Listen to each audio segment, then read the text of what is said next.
جو سیدہ کے آنگن میں کھلنے والا پہلا گلاب ہے، اور ہر سال ہی بات کا آغاز میں انہی جملوں سے کرتی ہوں کہ جس نے سیدہ کے گھر میں چار چاند لگائے ہیں وہ یہ امام ہے۔ اور کیونکہ کس امام کے کس کس پہلو سے آپ فضائل سنیں اور کس کس پہلو سے امام کی تاریخ کو بیان کیا جائے، ہر پہلو ہی الگ لگتا ہے دوسرے پہلو سے۔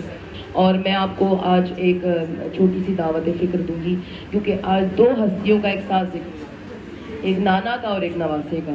تو آپ کو میں ایک چھوٹی سی تاریخی حقیقت بتاؤں کہ یہ وہ پاک ہستیاں ہیں کہ جن کے گھرانوں میں جو عقد کر کے مستورات آئی ہیں نا، کچھ منافق تھی، کچھ مومن تھی، اور دونوں طرح کی آئی ہیں۔ اور آپ کو ہر امام کی تاریخ میں سوائے دو ہستیوں کے ہر امام کو اچھی بھی ملی ہے، بری بھی ملی، لیکن یہ اصول ہے کائنات کا، یہ خالق کا قدرت کا اصول ہے کہ صرف پروردگار عالم نے اماموں کی اولاد سے صرف ان کو اولاد عطا کی ہے کہ جو پاک طاہر بیویاں، یعنی اب دیکھیں نا، بڑا ہی شکوہ تھا ازواج رسول میں بھی کہ اللہ نے ہمیں اولاد نہیں دی، صرف خدیجہ ہی کو دیتے رہا پروردگار عالم، حالانکہ ہم ذریت میں ہیں، ہم رسول کی حرم میں ہیں، مگر اللہ نے کسی کو نہیں، صرف دو بیویاں ازواج رسول میں کہ جنہیں خدا نے اولاد سنا۔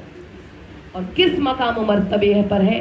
ایک پہلی اور ایک آخری، جناب ماریہ قبطیہ جنہیں حضرت ابراہیم جیسا فرزند دیا، اور دوسرے جناب خدیجہ الکبریٰ، دو بیویاں، ان کے علاوہ کسی زوجہ کو 13 ازواج، 13 میں سے ایک کو بھی، 13 میں سے ان دو کے علاوہ کسی ایک کو بھی اولاد سے نہیں نوازا۔ تو اب ذریت سمجھ رہے ہیں آپ کہ ذریت تو تب طے ہوگی نا کہ جب پاک ہستیاں ہوں، جب دل میں ہی منافقت ہو۔ تو اگر وہ رسول کے گھر میں بھی آ جائے، اب یہ دعوت فکر ہے کہ اگر کوئی رگڑ رگڑ کر اپنی پیشانیاں کہے کہ ہم مولا سے محبت کرتے ہیں اور یہ بھی نہیں ہو رہا اور وہ بھی نہیں ہو رہا، تو اس کی دلیل آپ کو انہی گھرانوں میں نظر آئے گی کہ اگر آپ پہلو میں رسول کے بھی بیٹھ جائیں تو دل کا میل صاف کرنا ممکن نہیں ہے، اور اگر دل کا میل صاف نہیں ہوتا تو خدا اس دنیا میں دکھا کر رگڑ رگڑ کے ناک، جہاں اللہ کا رسول کائنات کو نوازنے والا اگر زوجہ ہی کہے کہ ہمیں بھی عطا کیجئے اولاد جیسی نعمت، تو کیا رسول کے اختیار میں نہیں تھا؟ اگر میں کہوں کہ جس کا نواسا انگلی کے اشارے سے لوہے محفوظ پر ایک نہیں 7 بیٹوں کے اشارے سے 7 نسلیں بنا دے، جس کا نواسا 7 بیٹے انگلی کے اشاروں سے دے سکتا ہے، تو کیا وہ رسول اپنی بیوی کو اولاد نہیں دے سکتا؟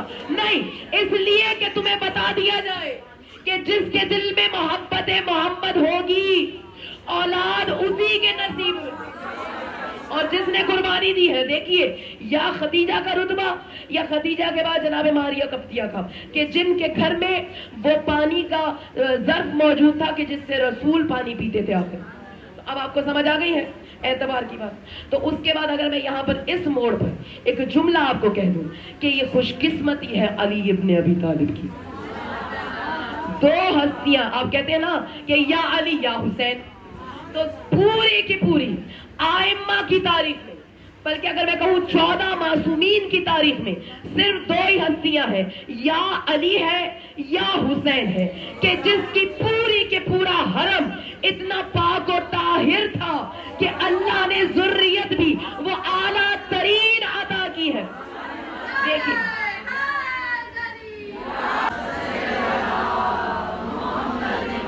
بہترین ازواج پروردگار عالم نے مولا کائنات کے حرم میں، کیوں؟ ضرورت تھی کہ اگر اللہ نے علی کو 18 بیٹے لکھے ہیں قسمت میں، 18 بیٹیاں لکھی ہیں، اور پھر کہلائیں گی علی کی اولاد، تو پھر کتنی پاک و طاہر بیویاں چاہیے کہ جو اولاد کو جنم دیں گی 10 ازواج، اور جہاں پر تاج ہو فاطمہ کے سر پر، تو اگر میں کہوں فاطمہ کی تاسی بن کر جتنی بھی بیویاں علی کے پاس آئیں گی وہ سب کی سب اس معراج پر ہوں گی کہ کوئی ایک بھی، جسے آپ کہیں نا یوں ہی آ گئی، اتفاقاً آ گئی، کسی نے کہا اور آ گئی، نہیں، یہ مقام ہے مولا کائنات کی الزواج کا کہ کوئی ایک بھی ایسے ہی نہیں آئی کہ کہے کہ بھئی جیسے رسول کے لیے صرف اور صرف خدیجہ وہ بیوی ہے کہ جس کے گھر رسول کی بارات گئی ہے، باقی سب چل کر آئی ہیں، تو اب جو چل کر آئیں گی وہ پھر کس نیت سے آئیں گی وہ اللہ جانتا ہے، اللہ کا رسول جانتا ہے.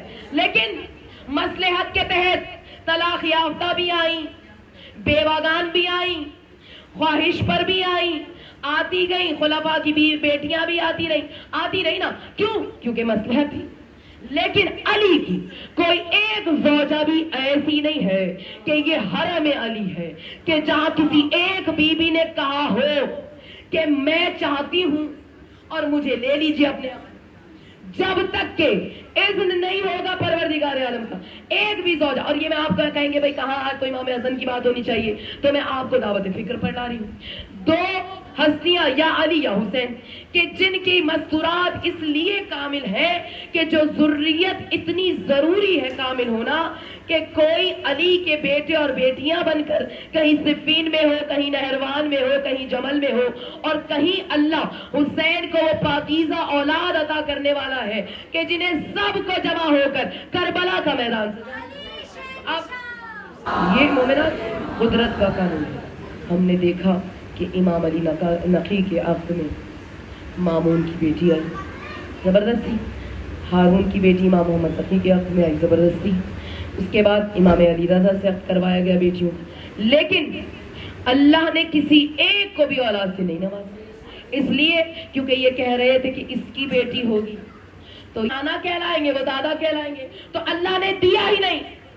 جو بھی ایسا بدبخت خمیر ہو اللہ اسے اولاد عطا نہیں کرتا. اور اس کے بعد دیکھیے اب میں آپ کو لے آتی ہوں اس موضوع جو آج کا موضوع ہے. ایک ایسی زوجہ کہ جو حرم امام حسن میں ہے اور حرم میں ہونے کی باوجود بھی اگر کوئی ملعون ہو جائے تو اسے کوئی لعنت سے بچا نہیں سکتا ہے. ابھی بھی اگر کبھی آپ کا اتفاق ہو لاہور میں 28 سفر کا جلوس کرنے کا تو آپ دیکھیں گے کہ وہاں درود سے زیادہ قاتلائے امام حسن پر لعنت ہوگی. تو اب اگر حرم میں بھی آ جائے تو پھر لعنت سے بچ نہیں سکتی ہے. اور دیکھیے اب جو میں نے آپ کو یہ موضوع چنا ہے اس لیے کیونکہ یہ وہ امام ہے کہ جس کے لیے اب کچھ تو نقص ڈھونڈیں، کچھ تو برائی چاہیے نا کہ کچھ نہ کچھ تو نکالیں. تو اب جو نکالا جب کچھ نہ نکل سکا تو کہا امام کے ازدواج کی تعداد اتنی زیادہ تھی کہ کہیں لکھا 250، کہیں لکھا 300، کم سے کم بھی لکھا تو 70 اور 80 لکھا ہے. تو اب جواز بھی چاہیے. جواز یہ کہ مولا کائنات کہہ کر گئے تھے کہ میرے اس بیٹے کی ازدواج بہت ہوں.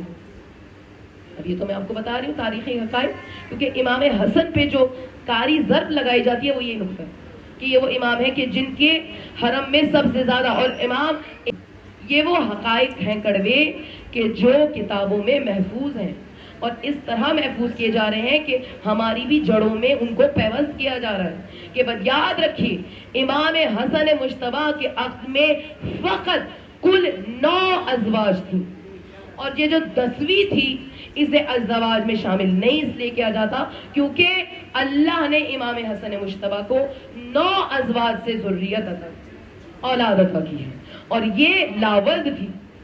تو اب 9 ازواج اور بیٹوں کی تعداد کہیں لکھا ہے 18، جو کم سے کم بھی لکھے ہیں وہ 8 بیٹے لکھے ہیں امام حسن، اور کہیں لکھا ہے 1 بیٹی اور کہیں لکھا ہے 4 بیٹی. لیکن جتنی بھی بیٹیاں تھیں وہ سب شادی شدہ تھی اور عقد یافتہ تھی. لیکن امام حسن کے جو بیٹے ہیں، میں نے آپ کو بہت پہلے بتایا تھا شروع ایام میں کہ 6 بیٹے تھے امام حسن کے جو کربلا میں امام حسین کے ساتھ، اور 6 بیٹے جو شہید ہوئے، جبکہ 1 بیٹے جنہیں آپ بہت اچھے سے جانتی ہیں نام حسن مصنع، جن کا اصل نام ہے حسن ابن علی ابن ابی طالب. تو کیونکہ بابا کا نام بھی حسن، بیٹے کا نام بھی حسن، اس لیے آپ کو حسن مصنع کہا. 1 بیٹے جن کا نام تھا حسین سمام، نام عبداللہ ہے. 1 بیٹے کا نام عبد الرحمن ہے. 1 بیٹے کا نام قاسم ہے. 1 بیٹے کا نام ابراہیم ہے. 1 بیٹے کا نام زید ابن حسن ہے. اور 8 بیٹے، اب 6 ہو گئے ہیں کربلا میں شہید، تو 2 بیٹے ہیں فقط امام حسن کی کہ جس سے حسنی اولاد اور حسنی نسل چلی ہے، حسنی سادات چلی ہے. کون سے؟ ایک زید ابن حسن اور دوسرے ہیں حسن مصنع، یعنی حسن بن حسن ابن علی. تو یہ جو 2 بیٹے ہیں ان سے نسل چلی. اور حسن مصنع کون ہے؟ حسن مصنع اگر بیٹے حسن کے ہیں تو داماد حسین کے ہیں۔ اب آپ سمجھ رہے ہیں، جناب فاطمہ کبریٰ کا عقد حضرت حسن مصنع سے ہوا ہے، اور جب حسن اور حسینی سادات ملی تو پھر دوبارہ سے ایک پاکیزہ شجرہ جاری ہوا۔ اور یہ یاد رکھیے، ایسا نہیں ہے کہ جناب حسن مصنع کربلا میں موجود نہیں تھے، کربلا میں موجود تھے۔ بھئی کربلا میں موجود تھے تو بچے کیسے؟ اس لیے مومنات کہ جب انتہائی زخمی ہو گئے اور شہدائے کربلا کے درمیان آپ دب گئے تو آپ کو سمجھا کہ شاید یہ قریب المر گئے۔ تو جب قریب المر گئے تو آپ کی جو والدہ تھی، ان کے قبیلے کا ایک شخص یزیدی لشکر میں شامل۔ اب جب اس نے دیکھا تو اس نے کہا بھئی یہ میرا بھانجا ہے، یعنی قبیلے کے حوالے سے، تو اسے چھوڑ دے، اس کا سر نہ کاٹ، یہ تو ویسے ہی زخموں کی تاب لا کے نہیں لائے گا اور یہ مر جائے گا۔ تو اب کیونکہ وہ اتنے زخموں سے چور تھے کہ اس شخص کا نام جس کا میں آپ کو حوالہ بتا رہی ہوں، اس کا نام تھا ام الحسن، اور ام الحسن وہ شخص ہے کہ جس نے حضرت حسن مصنع کو بچایا، شہداء میں سے بچایا اور بچا کر کوفے لے گئے، کوفے لے جا کر آپ کا علاج کروایا اور خفیہ طریقے سے آپ کو مدینے پہنچایا۔ اس طرح سے کیونکہ نسل امام حسن کو قطع نہیں ہونا۔ بھئی جو خود خیر کثیر ہو، جو فاطمہ کی اولاد کثیر ہو، وہ کیسے قطع ہو سکتی ہے؟ کوئی یہ نہ سمجھے کہ صرف حسینی سادات نہیں، اور میں بار بار آپ کو کہتی ہوں، امام محمد باقر علیہ السلام کا یہ فخر ہے کہ میں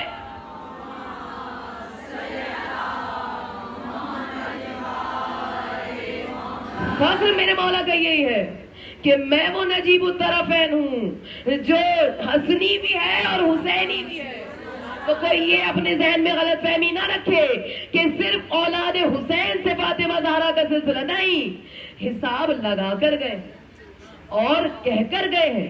امام حسین کو وصیت کی تھی کہ تمہاری بیٹیاں، جیسے رسول نے کہا تھا نا، ہماری بیٹیاں ہمارے بیٹوں کے لیے اور ہمارے بیٹے ہماری بیٹیوں کے لیے، تو پھر جب رسول نے کہہ دیا ہے تو گویا ہر سیدزادی سیدزادے کے لیے اور سیدزادہ سیدزادی کے لیے۔ تو اب جب فیصلہ ہو چکا تو امام حسن کی بیٹی امام حسین کے بیٹے کے پاس، امام حسین کی بیٹیاں امام حسن کے بیٹوں کے پاس، اس طرح تاکہ سادات کا وہ ٹوٹا ہوا سلسلہ جو فاطمہ کے بعد دو ٹکڑوں میں تقسیم ہوا ہے، حسن اور حسین میں، دوبارہ سے یہ شجروں کے پیوند لگ کر دوبارہ سے یہ سلسلہ دوبارہ فاطمہ سے شروع ہو اور فاطمہ پر ہی جا کر رک جائے۔ تو یہ میرا کریم مولا کہ جس کے معجزات، اور میں اکثر یہ جملے آپ کے ساتھ کہتی ہوں کہ جب بھی کہا جائے نا کہ رسول کا یہ فرمان سنایا جاتا ہے کہ حسین منی و انا من الحسین، تو یاد رکھیے بہت ساری آپ کو روایت، جو آپ حوالے ڈھونڈیں آپ کو مل جائے گی، کہ صرف یہی نہیں ہے بلکہ کہا حسن منی و انا من الحسن، کہ حسن مجھ سے ہے میں حسن سے ہوں، علی مجھ سے ہے میں علی سے ہوں، فاطمہ مجھ سے ہے میں فاطمہ سے ہوں۔ اس لیے کہ یہ الگ کب ہے؟ یہ تو سب ایک ہے، ایک دوسرے کا جز ہے، ایک دوسرے کا ٹکڑا ہے، ایک دوسرے کی شناخت ہے، ایک دوسرے کی علامت ہے، ایک دوسرے کے لیے پردہ بھی ہے اور ایک دوسرے کی ڈھال بھی ہے۔ اب دیکھیے ایک چھوٹا سا واقعہ آپ کو سناؤں، امام حسن مجتبیٰ کے کمالات کا، فصاحت و بلاغت کا، کہ شہزادی کی عمر 11 برس تھی جب امام حسن مجتبیٰ اس دنیا میں ہے، لیکن تو اب عمر اگر آج کے بچوں کے حساب سے اگر آپ سوچنا تصور کرنا شروع کر دیں تو لوگ آپ سے کہیں بھئی یہ کوئی عمر ہوتی نہیں۔ اللہ نے ان کو اس خمیر سے خلق نہیں کیا ہے، نہ اس مٹی سے کیا ہے نہ اس خمیر سے کیا ہے، اس لیے ان کے معجزات الگ ہیں اور دنیا کو وہ معجزات اور فصاحت و بلاغت اور ان کا حافظہ کیا کمال ہے کہ جن کا نام لینے سے حافظے تیز ہو جائیں تو پھر ان کا حافظہ کس مقام پر ہوگا۔ تو اب یہی وہ حسن ہے جس کے لیے وہ میں نے آپ کے سامنے یہیں پر آپ کے علاقے میں واقع ہے اور کئی مرتبہ کا ہے کہ جناب فضہ نے جب چاندی بنائی تھی تو میرے مولا نے کہا تھا فضہ تم نے کیا چاندی بنائی ہے جو یہ بچہ بنائے گا، تم چاہو تو اس سے نسخہ سیکھ لو، سونا بنانے کا بھی چاندی بنانے کا بھی۔ تو کیوں؟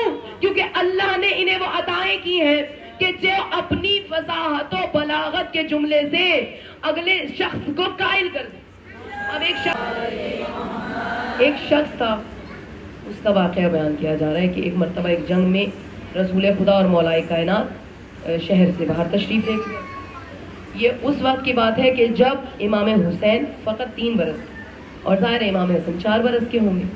تو اب کیونکہ نہ نانا گھر پر ہیں نہ بابا گھر پر ہیں، تو تاریخ نے یہ واقعہ اس طرح رقم کیا ہے کہ امام حسن اور امام حسین مدینے کی گلیوں میں کھیل رہے تھے. تو ایسے میں ایک یہودی جس کا باغ مدینے کے پاس تھا، اس نے امام حسین کو گود میں لیا اور اپنے گھر پہ چھپا دیا. اب امام حسین اس یہودی کے گھر میں ہے اور شام ہو گئی، عصر کا وقت قریب آ گیا. جناب سیدہ نے پوچھا امام حسن سے کہ آپ کے بھائی کہاں ہیں؟ تو کہا کہ مجھے نہیں معلوم. کہا ڈھونڈیے. اور خود جناب سیدہ بار بار مسجد نبوی میں آتی، امام حسین کے لیے بے قرار ہو رہی تھی، بار بار جاتی پھر واپس آ جاتی. یہاں تک کہ جب نہ رہا گیا تو کہا کہ اے میرے لال، آپ جائیے، آپ کے بابا بھی نہیں ہے، نانا بھی نہیں ہے، آپ جائیے اور اپنے بھائی کو تلاش کیجیے. تو راوی کہتا ہے امام حسن گلیوں میں مدینے کی امام حسین کو ڈھونڈ رہے تھے، آوازیں دیے جا رہے تھے، یہاں تک کہ آپ مدینے سے باہر آ گئے اور باغ میں آ کر آواز دیتے تھے، اے نور العین فاطمہ کہاں ہیں آپ، اے فرزند ابو تراب کہاں ہیں آپ، لیکن کہیں سے آواز نہیں آتی. اتنے میں امام حسن نے ایک ہرنی کو گزرتے ہوئے دیکھا. اب جو ہرنی گزر رہی تھی، امام حسن نے اسے قریب بلایا اور بلا کر پوچھا. آپ دیکھیے، آپ سوچئے کہ ایک بچہ کسی جانور سے مخاطب ہوگا تو کیا ہوگا، لیکن یہ بچے نہیں ہے نا، یہی تو بتانا ہے. کہا کہ اے ہرنی تو بتا میرا بھائی حسین کہاں ہے. تو ہرنی فصاحت و بلاغت کے ساتھ جواب دیا کہ اے فرزند رسول، اے فرزند زہرا، آپ کا بھائی حسین یہودی کے گھر میں ہے، جائیے اور وہاں سے جا کر لے لیجیے. اب امام حسن کم سنی کا عالم ہے، یہودی کے گھر تشریف لائے اور یہودی کے گھر پر دستک دے کر کہا کہ لاؤ میرے بھائی کو مجھے واپس کر. کہا آپ کون ہیں؟ کہا اگر میری والدہ نے تجھے صبح کی نماز میں بد دعا دے دی، میں وہ ہوں کہ جس کی ماں نے اگر تجھے صبح کی نماز کے بعد بد دعا دے دی تو اس زمین پر کوئی یہودی نہیں بچے گا. اور میں وہ ہوں کہ جس کے بابا نے اگر تلوار نکال لی تو تم یہودیوں میں سے کوئی بچے گا نہیں. اور میں وہ ہوں کہ جس کے نانا نے اگر اپنے ہاتھوں کو بلند کر لیا تو خدا تمہاری قوم کو نیست و نابود کر دے گا. اب جو گھبرایا یہودی پوچھا کہ آپ کون ہیں اور کون ہے آپ کی والدہ؟ کہا میری والدہ وہ ہے کہ جو مرکز کائنات ہے، میری ماں وہ ہے کہ جس کے چکی چلانے پر کائنات کا نظام چلتا ہے. میری ماں سیدۃ النساء العالمین ہے، میری ماں کائنات کی بہترین عورتوں کی سردار ہے. میری ماں دعا کے لیے ہاتھ اٹھائے تو محراب عبادت سے اس کا نور آسمان تک جاتا ہے، اس کے چہرے کا نور آسمان والوں کو منور کر دیتا ہے. گھبرا کر کہا اچھا تو پھر آپ کے بابا کون ہے؟ کہا میرا بابا وہ ہے جس کا نام علی ابن ابی طالب ہے، جو غالب علی کل غالب ہے، جس نے 2 تلواروں اور 2 نیزوں سے جنگ کی ہے، جس کا شرف یہ ہے کہ جس نے 2 قبلوں کی طرف رخ کر کے نماز پڑھی ہے، جس کا شرف یہ ہے کہ اس نے اپنی جان کو محمد مصطفیٰ کی جان پر نثار کر دیا ہے. وہ والد محترم مجھ حسن اور حسین کے والد علی ابن ابی طالب ہے.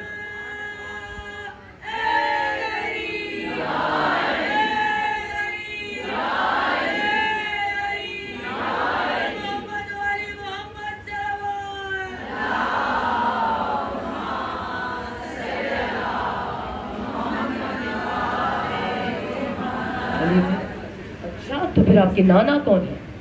تو کہا کہ در جلالت وہ آفتاب گوہر میرا نانا ہے، کہ جس کی جلالت کا یہ عالم ہے کہ پروردگار عالم نے ہر نبی کے خلق کرنے سے پہلے، ہر کائنات کی مخلوق خلق کرنے سے پہلے میرے نانا کے نور کو خلق کیا.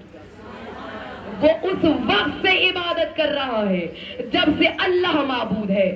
میرے نانا کا نام محمد مصطفیٰ ہے اور میں ان محترم نانا کے محترم نواسے. اب کہا تو کیونکہ جملوں کا اثر یہ، اس کے دل سے کفر کا زنگ مٹ گیا اور اس نے کہا کہ آپ اپنے بھائی کو بھی لے جائیں، لیکن شرط یہ ہے کہ اپنے ہاتھ پر مجھے کلمہ اسلام پڑھا۔ اب کلمہ پڑھ لیا۔ اب جب دونوں بھائی باہیں ڈال کر چلنے لگے تو یہودی تھا مالدار، اس نے سونا نکال کر حسن اور حسین کے سر پر سے وار کر اپنے غریبوں میں تقسیم کر دیا، اور اس کے بعد ان کے پیچھے پیچھے چلا، یہاں تک کہ جناب سیدہ کے دروازے پر آ کر کہا ہے بیوی مجھے معاف کر دے، میں اور میرے ساس قبیلے کے 70 آدمی آپ کے بیٹے کے ہاتھ پر کلمہ اسلام پڑھ چکے ہیں، اس لیے جو غلطی مجھ سے سرزد ہوئی کہ آپ کے لال کو آپ سے دور رکھا، مجھے معاف کر دیجیے۔ کہا اچھا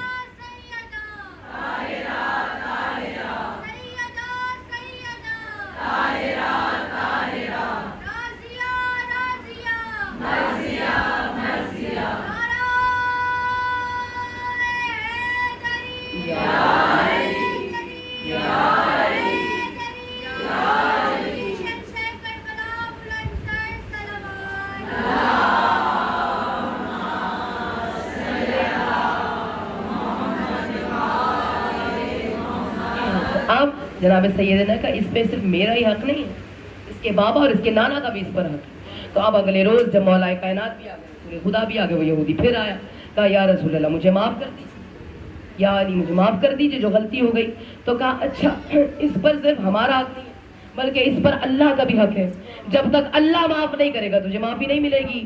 تو اب پوری رات وہ یہودی جو مسلمان ہو گیا گڑ گڑاتا رہا، یہاں تک کہ جبرائیل امین محمد مصطفیٰ کے قریب نازل ہوئے اور کہا اے اللہ کے رسول اس شخص کو معاف کر دیجئے، کیونکہ اس کا شرف یہ ہے کہ اس نے آپ کے بیٹے کے ہاتھ پر اسلام قبول کیا۔ تو یہ معجزات ہے امام حسن